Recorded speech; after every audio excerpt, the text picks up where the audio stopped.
स्वागत है आपका। मैं हूं पार्वती और आज के हिंदी न्यूज बुलेटिन कुछ इस प्रकार से हैं। रिपोर्ट के अनुसार क्रिप्टो रेगुलेटरी फ्रेमवर्क पर अंतिम फैसला लेंगे पीएम मोदी। भारत ने ई गवर्नेंस पर फोकस करते हुए एक राष्ट्रीय ब्लॉकचेन रणनीति जारी की। आईएमएफ ने कॉम्प्रिहेंसिव कोऑर्डिनेटेड ग्लोबल नियमों की मांग की।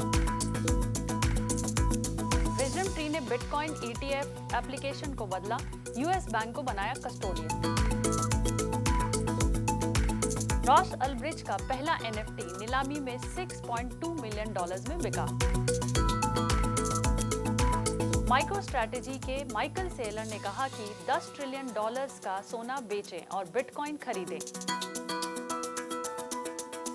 क्रिप्टो पर कंप्लीट बैन के खिलाफ आरबीआई के पूर्व गवर्नर जालान ने बयान दिया।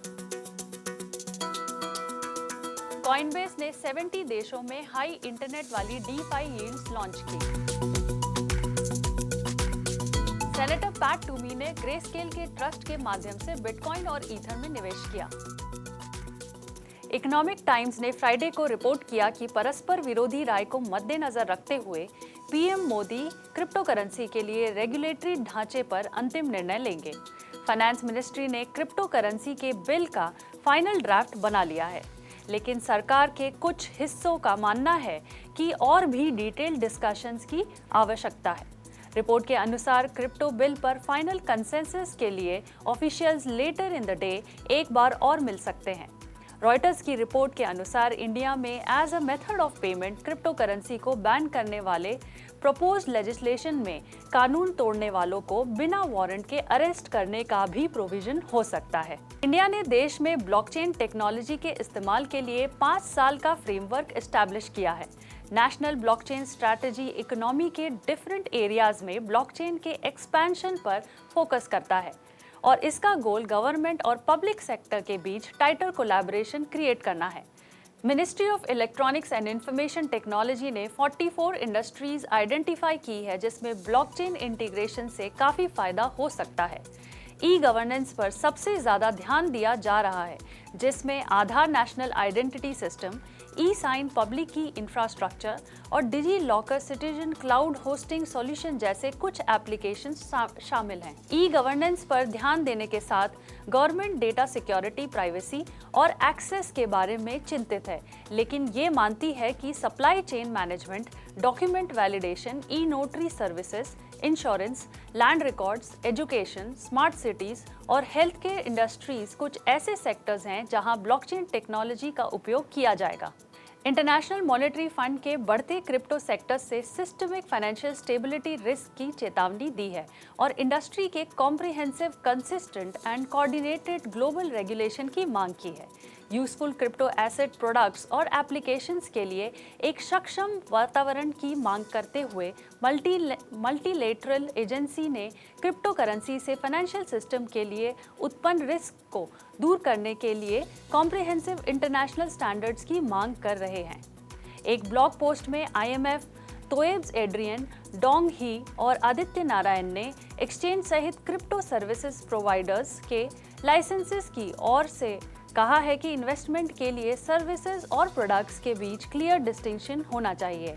आईएमएफ ने तर्क दिया है कि क्रिप्टो बाजार का $2.5 ट्रिलियन मार्केट कैप एनवायरनमेंट और स्ट्रेच वैल्यूएशन में फ्रॉथ को रिफ्लेक्ट कर सकता है। New York based asset manager Wisdom Tree ने bitcoin exchange traded ETF fund के लिए अपने Securities and Exchange Commission SEC filing को अमेंड किया है ताकि वो यूएस बैंक को अपने कस्टोडियन बना सके। विजडम ट्री ने बुधवार की फाइलिंग में अपने बिटकॉइन BTCH ट्रस्ट के शेयर्स के लिए यूएस बैंक नेशनल एसोसिएशन को एज अ कस्टोडियन लिस्ट किया है। ये फाइलिंग स्पॉट बिटकॉइन ETF के लिए 11 मार्च से रजिस्ट्रेशन के लिए एक अपडेट है, जिसे यूएस बैंक द्वारा इंस्टीट्यूशनल क्लाइंट्स को क्रिप्टो कस्टडी सर्विसेज की पेशकश करने से पहले SEC को प्रेजेंट किया गया था। विजडम ट्री $76 बिलियन से ज़्यादा के एसेट्स को मैनेज करता है। विजडम ट्री ने यूएसए और यूरोप में 4 क्रिप्टो करेंसीज इंडाइसेस भी इस्टेब्लिश किए हैं। अभी तक उसे अपना बिटकॉइन स्पॉट ETF के लिए यूएस में रिक्वायर्ड रेगुलेटरी परमिशंस नहीं मिले हैं। मई में SEC को दिए गए विजडम ट्री के इथेरियम ट्रस्ट के लिए एक अलग ETF एप्लीकेशन अभी भी अंडर रिव्यू है। Dark web marketplace silk road के को-फाउंडर रॉस अल्ब्रिच ने अपनी जेनेसिस कलेक्शन की नीलामी के उद्घाटन की घोषणा के बाद अपना पहला NFT $6.2 मिलियन या 1446 ईथर में बेचा। फ्री रॉस डाउ ने सिल्क रोड के फाउंडर NFT को जेल में खरीदा और अल्ब्रिच को रिहा करने के फ्यूचर के प्रयासों के लिए फंड जुटाने के लिए सुपर रेयर के थ्रू इसे नीलाम कर दिया। अल्ब्रिच ने 2011 में डार्कनेट मार्केटप्लेस सिल्क रोड को एस्टैब्लिश करके 2013 में US गवर्नमेंट द्वारा इसे बंद करने तक ऑपरेट किया था। अल्ब्रिच को 2013 में गिरफ्तार किया गया था और 2 साल बाद मैनहट्टन फेडरल जूरी ने उसे कॉन्स्पिरेसी टू मनी लॉन्ड्रिंग और conspiracy to commit computer hacking by the means of internet जैसे 7 आरोपों में दोषी पाया था। Enterprise business intelligent BI application software firm MicroStrategy के को-फाउंडर माइकल सेलर को लगता है कि $10 ट्रिलियन का सोना बेचना और बिटकॉइन खरीदना सबसे अच्छा ऑप्शन है। सेलर ने याहू फाइनेंस को बताया कि बिटकॉइन केवल सोने के लिए खतरा है और सोना एक डेड रॉक है। इसमें कोई शक नहीं कि गोल्ड सबसे वर्स्ट परफॉर्मिंग एसेट है। सेलर के रिमार्क ऐसे समय में आए जब बिटकॉइन की कीमतों में अब तक 63% की ग्रोथ हुई है, जबकि 2021 में सोने की प्राइसेस में 9% से ज़्यादा की गिरावट आई है। भारतीय रिजर्व बैंक के पूर्व गवर्नर विमल जालान का मानना है कि क्रिप्टो करेंसी को लीगल टेंडर के बजाय एज अ करेंसी कैटेगराइज किया जाना चाहिए और सरकार के परामर्श से सेंट्रल बैंक द्वारा रेगुलेट किया जाना चाहिए। जालान के अनुसार क्रिप्टो करेंसी पर ब्लैंकेट बैन डिजायरेबल नहीं है और अगर इसे एज अ करेंसी कैटेगराइज किया जाता है तो गवर्नमेंट टैक्सेशन के इश्यूज पर विचार कर सकती है। ये भी तय कर सकती है कि किस रेट्स पर क्रिप्टो करेंसी पर कैपिटल गेन्स लगाया जा सकता है। जालान ने कहा कि सेंट्रल बैंक को रेगुलेटर होना चाहिए और क्रिप्टो करेंसी में जो कुछ भी किया जाता है वो डेटा पब्लिक को अवेलेबल हो, ऐसी कोई सिस्टम बनानी चाहिए जो अभी अवेलेबल नहीं है। जालान ने इंडियन गवर्नमेंट में कई एडमिनिस्ट्रेटिव एंड एडवाइजरी पोजीशंस पर काम किया है, जैसे कि वो 1980s में चीफ इकोनॉमिक एडवाइजर, 1985 और 1989 के बीच बैंकिंग सेक्रेटरी और जनवरी 1991 और सितंबर 1992 के बीच मिनिस्ट्री ऑफ फाइनेंस में फाइनेंस सेक्रेटरी रह चुके हैं। क्रिप्टो एक्सचेंज बाइनेंस ने कहा है कि 70 से ज़्यादा कंट्रीज के यूजर्स अब world of decentralised finance DeFi के थ्रू अपनी क्रिप्टो होल्डिंग्स के साथ यील्ड अर्न कर सकते हैं। डाई स्टेबल कॉइन्स का यूज करके कस्टमर्स DeFi यील्ड अर्न करने का ऑप्शन सिलेक्ट कर सकते हैं।